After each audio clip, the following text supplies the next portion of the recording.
In the labyrinthine depths and long-forgotten vaults of the Underhive far beneath Kotton Town, binaric whispers and data streams pulse like the veins of forgotten machine gods, blurting secrets in translated scrap code.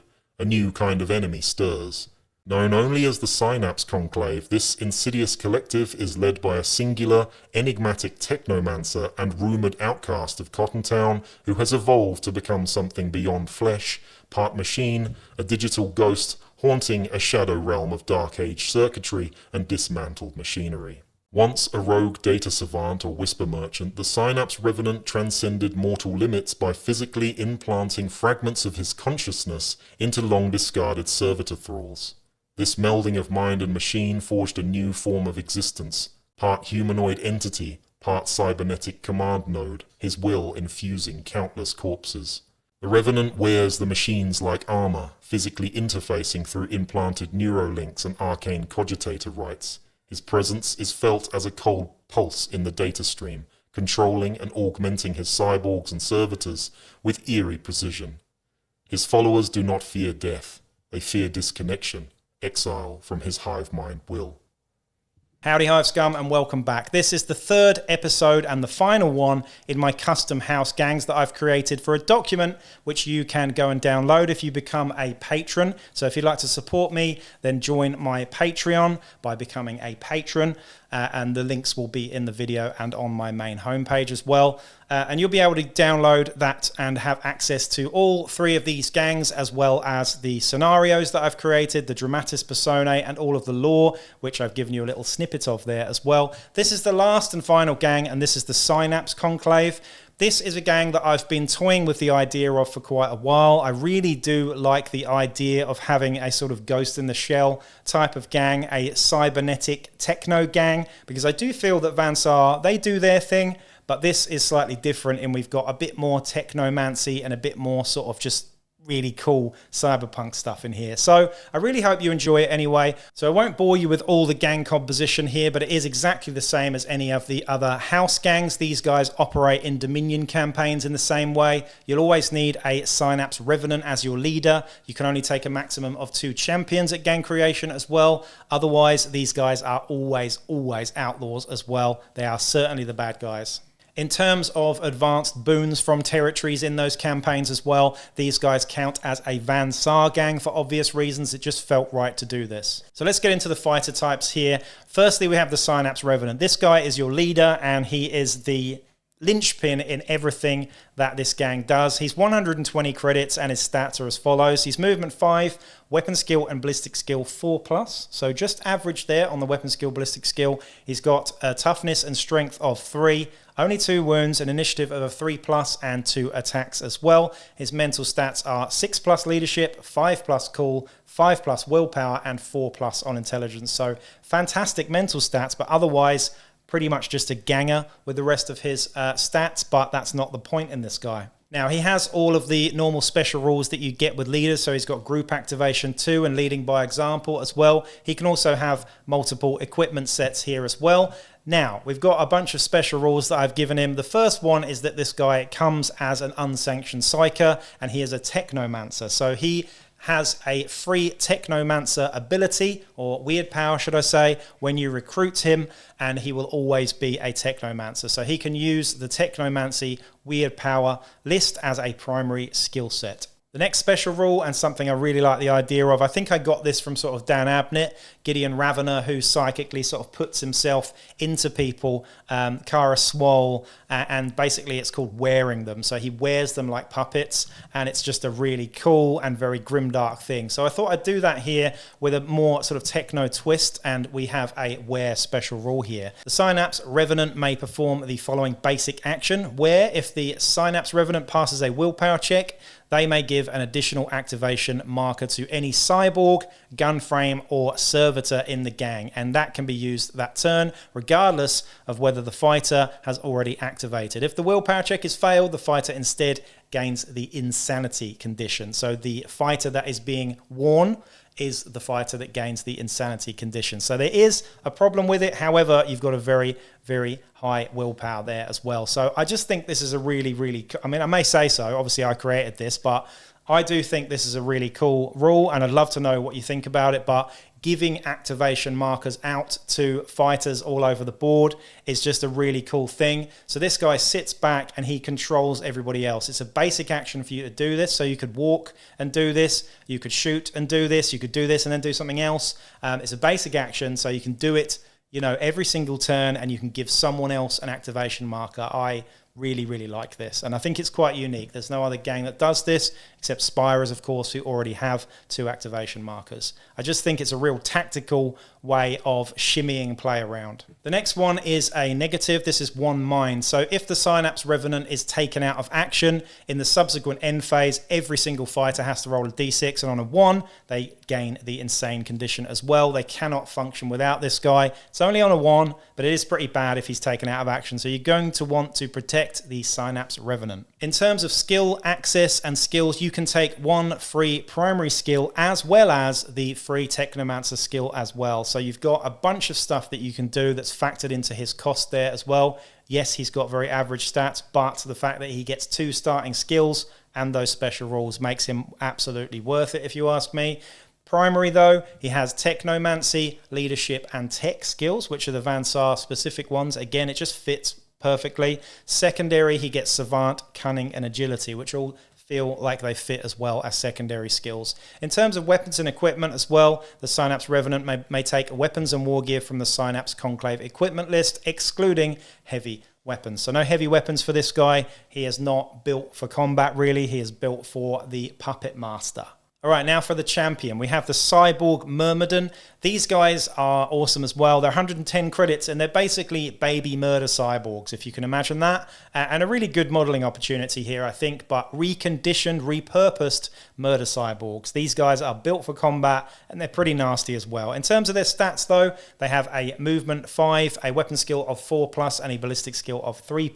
So slightly better at shooting. And again, not amazing stats for a champion here. Strength and toughness 4, though, so a bit more like a Goliath in that respect. They're 2 wounds, their initiative 3+, and they are 2 attacks, and their mental stats are 7+ on leadership, cool of 4+, willpower 7+, and intelligence 6+ there as well. And they have the sort of normal champion rules here as well. They have group activation 1 and the 6-inch leading by example there as well. So those are the stats, 110 credits, but they are very tough and very strong. They're just let down by average weapon skill here. And yeah, otherwise they're pretty good though. Right, so the first special rule we've got here is cybernetic augmentation. Cyborgs ignore the effects of flash, gas, toxin, and rad weapons. They cannot be affected by any of those at all and may act normally ablaze. However, they will still take damage unless the blaze is successfully put out. So these guys can walk around on fire. They ignore flash, gas, toxin, and rad because they are machine. They do not care. I think that's a pretty cool rule, and the fact that you've got something that gets around fire is great as well, gets around blaze. Yes, they still take damage from it, but they're pretty tough anyway, so the blaze damage is not really going to hurt them most of the time. They also get the skill access primary of tech and shooting because these guys are definitely more shooters. They've also got a secondary of agility, cunning, and savant as well. In terms of weapons and war gear, the Cyborg has access to all weapons and war gear from the Synapse Conclave equipment list, excluding heavy weapons. So no heavy weapons for these guys either. Next, we have the Specialist. This is the gun frame. These guys are your big, heavy artillery, and they are gun servitors, basically, as you can see from the picture here. These guys are 120 credits, so again, they're very, very expensive, but their stats are pretty good too. They're movement 4, so they're quite slow. Weapon skill 5+, and ballistic skill 4+. They have strength and toughness 5, so they are big and strong and burly. We have 2 wounds, initiative 5+, and 2 attacks as well. Leadership 7+, cool 5+, willpower 9+, and intelligence 8+ as well. In terms of their special rules, they are a gang fighter ganger, so they count as a ganger for all intents and purposes, but, you know, they're going to cost a lot if you want to factor all these guys in as gangers and have a whole gang of them. You could do that, however, but I wouldn't advise it, generally speaking. The other special rule they have here is machine thrall, so these guys are immune to the effects of rad, gas, toxin, and can act normally ablaze as well. However, they still take damage. Also, and the reason why I factored it into their incredibly expensive cost is these guys can never be pinned. They are effectively Lobo slaves, and they have the same rule that you have on Lobo slaves as well. If you pair that up with a heavy weapon, Yes, they've only got average ballistic skill at best. These guys are basically walking gun turrets, and you catch my drift. Also, they come inbuilt with the Iron Jaw and Unstoppable skills as well. So an absolute beast there. They have a limited upgrade capacity as well. So a fighter with this special rule can spend experiences and gain advancements as normal for a ganger, but they can never become a specialist. Should this fighter roll a 2 or 12 when rolling on the advancement ganger table, they may instead choose any other result on that table. So there you go. The same as a Lobo Slave there as well. Now, a gun frame comes with 1 servo claw and flak armor. When a gun frame is recruited, they must choose 1 augmetic heavy weapon from the Synapse Revenant heavy weapons list. This weapon is permanent and cannot be lost, traded, or sold in any way. A gun frame may take no other weapons or war gear at any point. So you only get the servo claw and the weapon that you have to purchase them with. You can't just buy these guys naked. You have to purchase them with a heavy weapon. We'll talk about the heavy weapons that you get access to later. But yeah, a pretty cool character and a walking gun turret. We've got 2 more fighter types to get through here. The first one is your prospect, which is the servitor thrall. These guys are 50 credits and they have the following stats. Their movement 4, weapon skill and ballistic skill 5+, so not really very good there. However, strength and toughness 4, wounds 1, initiative 5+, and 1 attack, and they have a leadership 7+, a cool of 5+, a willpower of 9+, and intelligence of 7+. These guys count as juves and prospects, but they've got a bunch of special rules here as well. They've also got the machine thrall special rule, which means they can act normal under the blaze condition but still take damage. They also ignore radphage, toxin, and gas as well. In terms of skill access, these guys are lobotomized thralls and can never gain or spend XP at all. However, they come with the Iron Jaw and Unstoppable skills as well. So these guys are your chaff. You're going to buy these guys and they're just going to remain the same. You can't really do a lot with them. That's kind of the point. Now, the servitor thrall comes with flak armor, and when a servitor thrall is recruited, they may choose up to 2 augmetic weapons from the Synapse Revenant close combat and pistols list only. So close combat and pistols only. These weapons are permanent and cannot be lost in the same way as your gun frame as well. So for 50 credits, you get a walking little mini tank, I suppose, with some close combat and pistol weapons. They're not very good at fighting or shooting, but they are unpinnable and immune to a bunch of stuff as well. So pretty cool there. The last fighter we have here is the nerd of Necromunda, the tech cultist. These guys are juves and they are 20 credits. So you've got a prospect, a juve, a specialist ganger, a champion, and a leader here. This guy is the juve. They're 20 credits, very, very cheap, and they are movement 5, weapon skill and ballistic skill 5, strength 2, toughness 3, initiative 3+, 1 attack, leadership 9, cool 9, willpower 8, and intelligence 5+. So a juve with strength 2, terrible stats everywhere else, but really high intelligence, just so that you can do some sneaking around, opening security doors and stuff like that. They are a gang fighter juve for special rules. They've also got hot-headed as well, so no one's going to freak out if these guys go out of action. Nobody cares about these little nerds. In terms of skill access, they get a primary of tech and savant, and secondary cunning, agility, and shooting as well. In terms of weapons and equipment, they get the access to everything except for special and heavy weapons. So these guys can take basic weapons as well, like las guns and things. We're going to look at the weapons and equipment list now, actually. So in terms of the weapons and equipment that the Synapse Conclave get, we get to the arc rifle on the house list for 100 credits. Why not? Absolutely awesome. Las guns for 15 credits, las carbines for 20 credits, and the suppression laser for 40 credits as well. Yes, they are all pretty much Van Saar weapons, but why not give them to more gangs?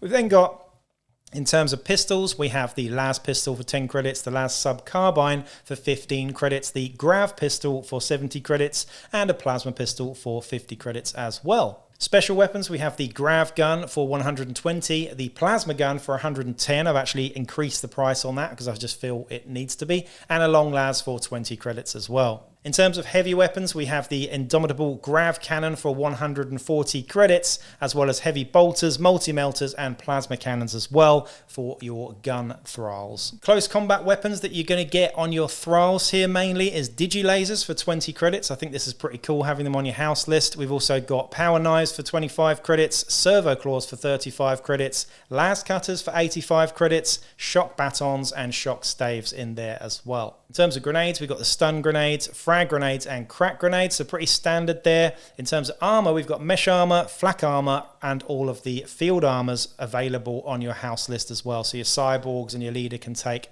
field armor, which kind of fits pretty nicely there as well. For war gear, I've included some interesting stuff here. The Data Thief for 35 credits that you can get on your house list. The Grav Chute, photo goggles, a strip kit for 15 credits as well, and Auger Specs, which is the anti-infiltration bubble that you get access to on your Vansar specialists, the tech hunters. We've also got the focusing crystal for 10 credits, hot shot power packs for both weapons, infrasights, las projectors, sensor skulls, medi skulls, and gun skulls on your house list. So there you have it. That is the Synapse Conclave, a really interesting gang. And again, in terms of miniatures and stuff, there are lots and lots of options here. You could use AdMech stuff. You could do what I've done and kit bash and convert your own stuff. There are servitors that you can use in the Kill Team Inquisitor retinue, as well as a full Kill Team Servitor gang as well, which is kind of what I base this on, really, for the thralls specifically. And for your murder cyborgs, you can just create something like a normal ganger-looking dude with slightly metallic skin or something.